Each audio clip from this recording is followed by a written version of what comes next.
I bought a fixer-upper 3.5 years ago, and let's see some of the projects that I've been working on over the last 3.5 years. Let's go. I started out by gutting my kitchen, and I saved some of the cabinets for a later project that I was able to do in my basement bar area, and then I also did it for my island. And I also had a old refrigerator. I swapped it out for a matching refrigerator. Somebody randomly was giving it away in my local neighborhood for free. I also swapped out my old stove for a newer stove, all on Facebook Marketplace to save costs where needed. And then I was able to take some of those cabinets and repurpose them in my basement kitchen renovation. I will link all of those videos below, but then I was able to repurpose them and paint them using paint from under the sink. And then I was able to use some of the old kitchen stuff from the basement kitchen and using it as backsplash in this organization area.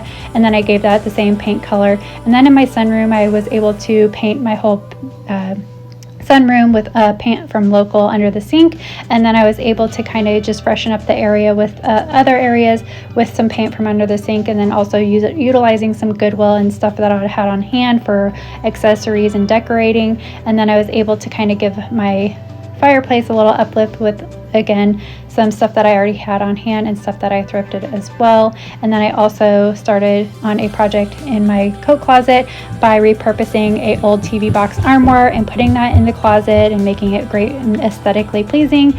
If you want to watch for more, please hang around. And consider subscribing, as I do think you will enjoy my channel as I share my journey, learning, growing, finding ways to be resourceful and eco-friendly in this ever-changing economy. I am glad you're here today, and thanks for coming along.